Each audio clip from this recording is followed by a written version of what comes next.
What's up? What's up? What's up, my mind your money business folks? It's me yet again with another video on today's stock market news. Hope you guys are doing well. Hopefully you are in the market and not trying to time the market. And in today's news, it says the Dow S&P 500 erased slide to rise for fifth straight day and lead up to big tech earnings. That's a good thing, right? But, not all stocks, ETFs, had gains today, but the market did rise. It was down earlier in the day, but it rose. So I'll take that. Again, hopefully you guys are in the market and not trying to time the market because it's impossible to do that. So dollar cost average, budget, get into the market, invest into something, invest into yourself. Do something, invest, and expect great things from it. So either way, in today's news, stocks closed mixed on Monday, but recovered from sharp losses to begin a big week of heavyweight earning reports and macroeconomic data that will continue to paint an early picture of the U.S. economy's response to President Trump's tariffs. This year is going to be a slow year. I remember I've stated this on several videos, reading an article late last year that stated expect the market to only return maybe 8 to 10% this year. That may be true. Well, I hope that's true with the way things are currently looking. But either way, it says the S&P 500 erased losses as much as 1% to rise just above the flat line. The Dow Jones Industrial Average edged up 0.3%, notching its longest win streak of 2025. Both indexes ended in positive territory for the fifth straight day. So the tech-heavy NASDAQ composite fell below the flat line as shares of big tech recovered from steep early session losses.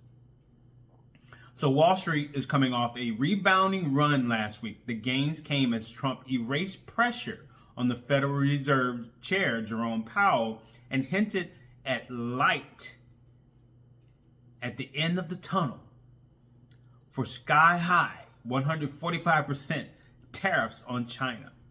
So on Monday, Treasury Secretary Scott Bessent said it was up to China to de-escalate the trade battle, though he suggested in recent moves to exempt certain U.S. goods from duties represented a positive step. Okay, so earnings are the highlight of the week ahead, with 180 S&P 500 companies expected to report quarterly financial results. So big tech leads the way as Apple, Amazon, Meta, Microsoft are all due in the incoming days, alongside Coca-Cola, Eli Lilly, and Chevron. So broader economic news will flavor the coming days as investors eye Wednesday's release of the Fed's preferred inflation gauge, the Personal Consumption Expenditures Index, to see the impact of the tariffs on the general public's core expenses. An initial reading on first quarter U.S. GDP is also due on Wednesday. So please pay attention to these things. What the Fed is expecting, and also the personal consumption expenditures. These reports affect the stock market. So if you're trying to figure out why things are up, down, right now things are all over the place because of tariffs. Some stocks can be all over the place because of their earnings report, which are coming out and have come out this year so far for some companies. So pay attention to these things, and knowing these things will help you understand and gauge what's happening in the market. That will keep you even keeled. It will keep you investing, knowing that it may not be the company. It could be because of politics, so on and so forth, right? You have to keep your emotions in check when you're investing, right? Because if you don't have any emotional control, you're going to pull all of your money out of the stock market. And then when things go up, maybe in a year or two, next year, or the next 6 months, you're going to miss out on those gains. So just continue to dollar cost average into the stock market or into whatever your investment is on a monthly basis. It's up to you. You can do it weekly, every 2 weeks, quarterly, monthly. It's up to you. Just do it, like Nike. So the April jobs report, another report, is also in sight as the labor market has so far remained resistant to signs of economic slowdown. Yeah, so that's pretty much all that happened today. So let's see what some of our stocks did today. So Nvidia lost $2.28 today, closing out at $108.78. Right? The S&P 500, my S&P 500 ETF SPLG gained 6 cents. I'll take it. Closing out at $64.80, right? My information technology ETF FTEC lost 31 cents. Not bad. 31 cents, in my opinion, it's not bad. But it lost 31 cents nonetheless. Again, it's the ETF with almost 300 companies within it. So, yeah. So it closed out at $162.24. Tesla gained a whopping 93 cents. I'll take that. Right? Closing out at $285.88. Palantir, my software stock, gained a good $1.87 today, closing out at $114.65. I will take that. My other semiconductor stock, Broadcom, gained 16 cents today, closing out at $192.47. What did Apple do today? Apple gained 86 cents, closing out at $210.14. And that's it, people. That's it. You know, short and sweet. Pretty simple. Cut and dry. Again, I'm remaining optimistic. That's why I invest. That's how you have to be with anything in life. You have to remain optimistic. You have to budget. You have to plan. Most importantly, people, get out of debt. Lower your debt to income ratio. Live below your means. You can live a good life living below your means. Get out of debt. Get out of that credit card debt, which is sky high, right? You know, I should look up, like, what is credit card debt? Credit card debt in the U.S. Oh, I put the UNS. So it says here, in the fourth quarter of 2024, Americans held a record $1.21 trillion in credit card debt, a significant increase from $927 billion in quarter four of 2019. So this represents a 57% increase in less than 4 years. And so you know what credit card debt tells me? It tells me that there are a lot of you, a lot of people, a lot of us, a lot of people out there spending money they do not have. Because that's what credit cards do. They give you this false sense of security. You don't see the money, you just charge it to your credit card. And then all of a sudden you have 4 credit cards, one with $3,000 of balance, one with $5,000, the other with $10,000. You have all these credit cards, right? The way to apprehend and put that thing called credit card in handcuffs, what you can do is create a budget. When you create a budget, that's when you actually see how much money you have coming in after all taxes are paid. How much money do you have coming in each month when after taxes? And then you add up, what are your monthly bills, your monthly expenses? How much money do you normally spend on gas? How much money are you spending on groceries? How much money are you spending on entertainment? How much money are you spending on eating out? How much money are you spending each month for gas, insurance, utilities, gas for your car, right?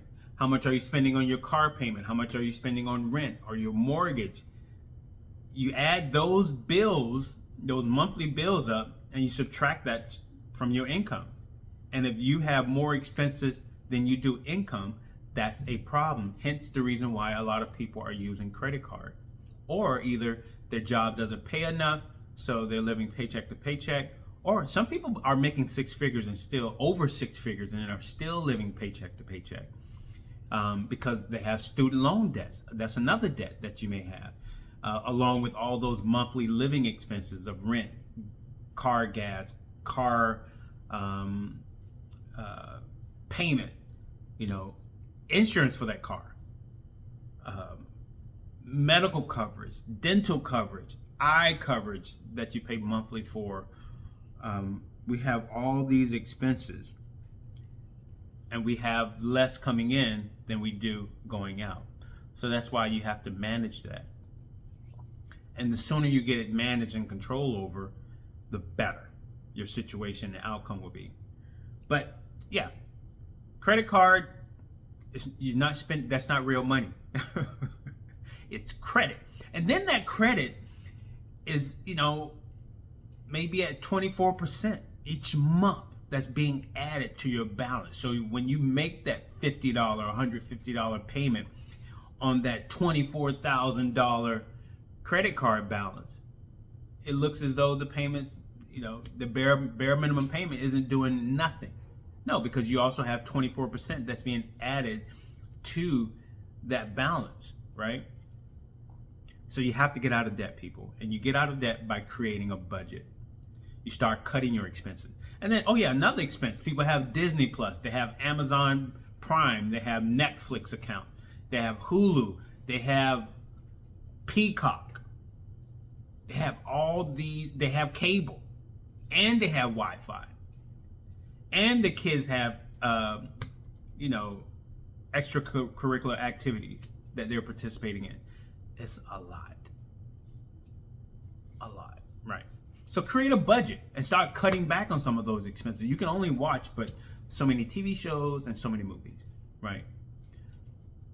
So get rid of those subscriptions.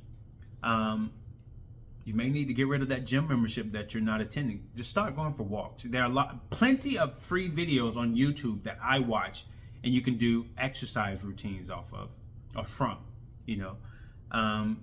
Again, going for a walk won't charge. There's no charge for that, right? Within your neighborhood, or find a park to walk around.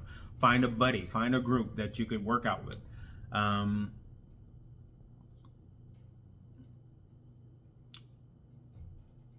Just budget, people. You have to budget and live below your means. Get out of that credit card debt. Get out of the student loan debt. Get out of your personal loan debt. Get out of your car loan debt. Create that emergency fund of 3 to 6 months expenses, because life is going to happen. That hot water heater may go out. Your car tire may go flat. Your kid may need to go to the hospital.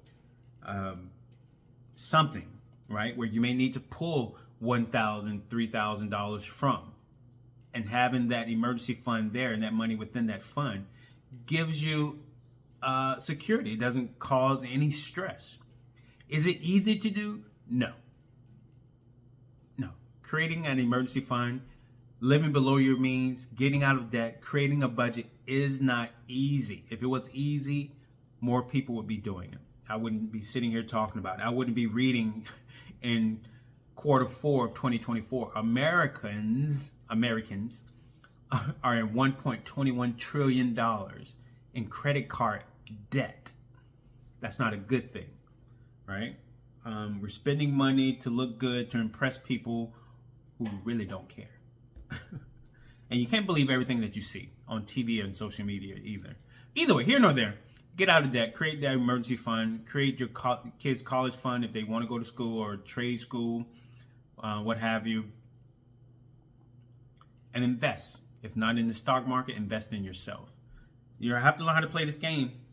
Play the game or continue to be played. All right, so you guys like, comment, subscribe, share this video. Let me know what you think. If you think anything at all, think, people, think.